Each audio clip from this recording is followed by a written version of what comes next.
My guest today is Mr. Bill Haas. He's going to be running on August 2nd for a special position. He's going to tell us everything about it. Mr. Haas, please tell us about yourself and a little bit, and we're going to go talk further about your political campaign. Thank you, Mansour. I'm running for the U.S. Congress, the House of Representatives, for the 1st District of Missouri, which is all of St. Louis City, North County, pretty much to the river, north to the river, and maybe east of 170, and a little bit of South County. I think there's a speck of Tesson Ferry in it. The district was redistricted in 2010, and districts are changed every 10 years. I actually ran for this same office in 2000 when my opponent, Lacey Clay, is the incumbent, he's been there 16 years, was first elected. And I've been running for public office for about, I say I've been chasing this 40 years, I'll be 72, so I think I ran for my first office, I was 35. So I've been chasing offices for a long time. Since I've been in St. Louis, which is almost 30 years, I've won 5 elections.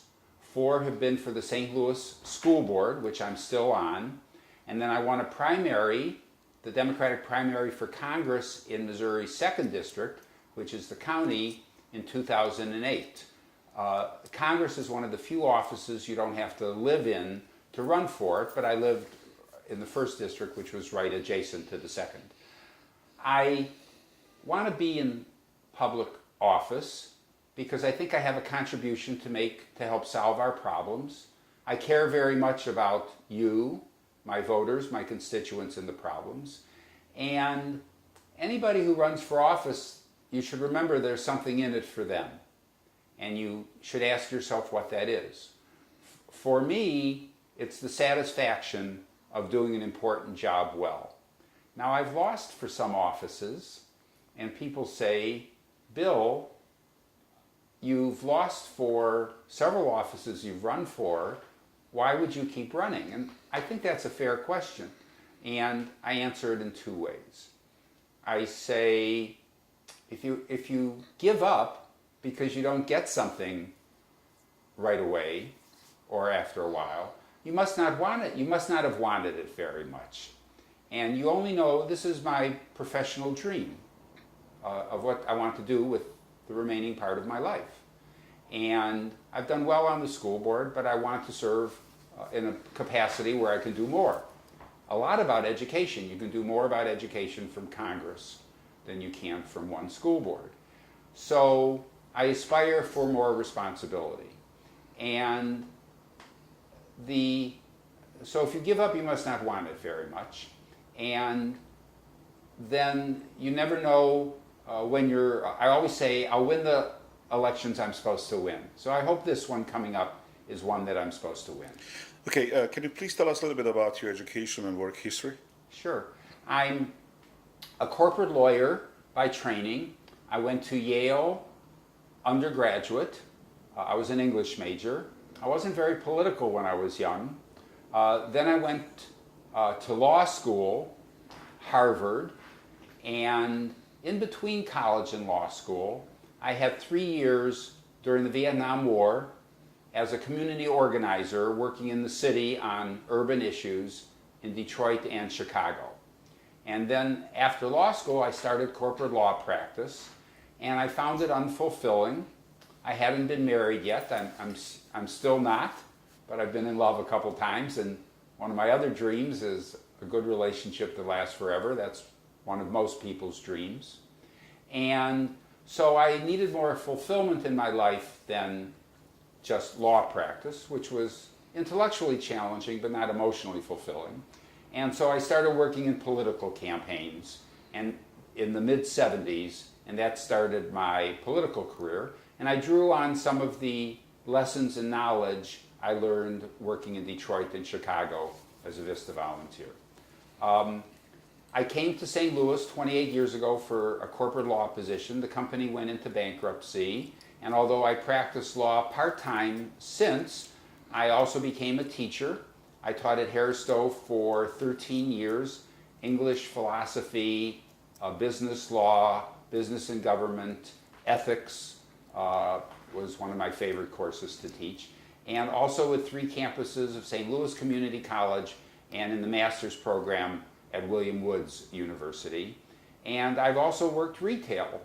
During that same period of time, I was a Walmart manager, a customer service manager, and a very good one, I think. The managers of the store used to send me to talk to the customers who were upset because I was so good with them.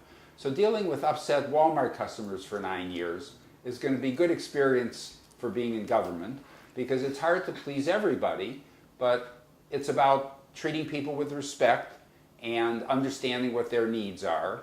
And then I've also worked for AT&T in customer service for a couple years. And this past year, I tutored 2 middle school boys who had lost their mother. So I was their tutor and their nanny. I was the good cop, the dad was the bad cop. And so that was very gratifying. And so I'm semi-retired, and I want to spend the remaining professional years of my life serving you as your congressman. Bill, what makes you, besides all of these good qualities, what makes you different than other candidates? That's a very fair question. Plato, the Greek philosopher and writer, used to say, we shouldn't elect people who want it because they all have an agenda. And we should choose our very best people and make them be our leaders. So that's still good advice. As I said earlier, it's good to be skeptical of people who want to represent you if they're there for their own reasons or for you. I believe in my heart I'm there to serve, not for my own agenda, although it's always nice to get recognition for doing an important job well. And if I had a, I always say that just because you go to Yale and Harvard doesn't make you any smarter than anybody else. We're all smart if encouraged to be. I'm on the school board, so my kids in my school district and the kids I taught in college are from all different parts of life, ethnically, economically, and so I know that everybody's smart if encouraged to be, often in different ways. But going to good schools is some reflection that your mind works well if you focus. So I think one of my strengths is finding solutions to difficult problems. And I say that if you come out of those good schools thinking you're smarter than everybody else, you've really missed the point. The lesson should be you may not be a lot dumber than everybody else. So with that comes a confidence that if anybody can solve these problems, and these are very, very hard problems that our country faces, why can't I be a part of it? I'm smart enough to be a part of it. And the first 9 things you try don't work. So you have to have the creativity to come up with more solutions and the confidence that you will find the right answer if you work hard enough. So we don't know how to do education very well yet in many respects. And so my years on the school board, I've come to realize what other people have recognized also. It's about teaching kids to read. And if they're not reading well by the 3rd grade, we lose a lot of them to dropouts or not having the skills for jobs. And we know before kindergarten, in pre-K, which ones are behind. And we have to work at that, so we have a 0 tolerance for any 3rd grader not reading at grade level. And we'll need other solutions also. Another issue that's important to me is peace in the Middle East. I'm Jewish by culture and heritage, although I go to church these days and I believe it's the same God for everyone. And I'm glad the people I come from have a homeland in Israel, but they got a homeland by pushing the Palestinians out. Well, Palestinians living without a country or a homeland or productive civilization for 70 years in many cases, that's not God's plan. The Palestinians are just as much God's people as Jewish people or anybody else. So if we had worked on a 2-state solution for the Middle East 70 years ago, we wouldn't still need to be doing it today. So peace to the Palestinians in Israel is complicated, Jerusalem is sort of the issue, and what do you do with Jerusalem? It's everybody's holy land. So we're going to need creativity to come up with that, and I think I have the confidence and the ability to work with others to do that. So what distinguishes me is I'm driven by ideas to accomplish. And I don't usually say negative things about my opponents. I think if they're constructive or business and not personal, that's okay. I'm running against two opponents. I won't mention their names so you don't remember them. But the incumbent has been there 16 years. And I always say that leadership is about action. It's about doing something, not position, which is just an idea. He hasn't done anything on education in 16 years. Our veterans are committing suicide because they can't get help fast enough for the issues that come from their military service. Where has he been for 16 years? Leadership is action, not position. He hasn't contributed to international affairs. He's introduced 5 bills, 4 to name post offices and 1 to name the bison as the national mammal. I like the bison too, but and everybody does the best they can, but I don't think he's doing as well as the district deserves. And so what distinguishes me is my drive to accomplish education, peace in the Mideast, developing the economy and jobs, and giving workers who are laid off fair compensation and retraining. Stopping giving tax breaks to businesses who don't need it, who just play blackmail from one jurisdiction to another. Sports owners don't need money for new stadiums by threatening to move to Illinois if we don't build Ballpark Village. So we need national legislation prohibiting public monies from letting businesses play one jurisdiction against another. Rich people win, rich companies win, and the taxpayers lose. Cruelty to animals on factory farms has been an important issue for me for a long time. And we now have, our eggs are now coming more from chickens who don't spend their whole lives in cages. The Greeks used to say that you can tell the character of a civilization by how they treat those with least power among them. Their children, their seniors, and their animals. So how we treat our animals reflects on the character and kindness of our nation. The most important issue on factory farms remaining are gestation crates. Sows, the pigs who produce piglets for our pork, are forced in most factory farms to live their whole breeding life in a cage on their side because they're given so many hormones that they produce so many piglets that if they could stand up when they lay down, they'd crush some of their piglets. So that's, a few members of Congress ought to spend a few days in a gestation crate and see how they like it. So the farm lobby has a lot of money, factory farms, and it's very hard to get a bill through Congress affecting that. But let's get it on the table and talk about it. Let's find middle grounds. Let's find a way we can do that without raising food prices too much. Let's stop contributions from large corporations that affect legislation about people. So what has my opponent done in 16 years? He told me once he wouldn't do that because he doesn't want to lose the support of his pork producers. We don't have any pork producers in our 1st district, and even if we did, that's a sad commentary. So I think the answer is I think I'm more driven to help solve problems that are important to you. Jobs, education, crime, and crime is about education. If you educate our kids for good jobs, they don't have to be shooting each other on the street over drug deals. And I think I have solutions to help solve them. St. Louis is the biggest Bosnian town out of the Bosnia and Herzegovina. Yeah. 70,000 Bosnians live in here. Out of that 70,000 Bosnians, at least 80% are Muslims. Some of them are Catholics, Orthodox, Jewish, Gypsies, and a bunch of other people living in former Yugoslavia and Bosnia and Herzegovina. Can you please tell us what's your status on some of the political candidates talking about Muslims not being able to come to the United States? I'm asking this because all of these people, regardless of their race, religion, or whatever, how they feel about, they came here for the better life. Now they're talking about putting all the Muslims and all other people in the same groups and making, those kind of questions, every people to look like everybody else. I don't know how good is that. What's your status on this? How you feel about it? A very important question, and Mansour, we've talked about it, and whenever we talk, I become smarter on issues. I have a new saying in my campaign. I say it's just wrong. There are some things that are just wrong, and grouping people, generalizing by people, stereotyping by religion or race or ethnicity is just wrong. So immigration is what made this country great.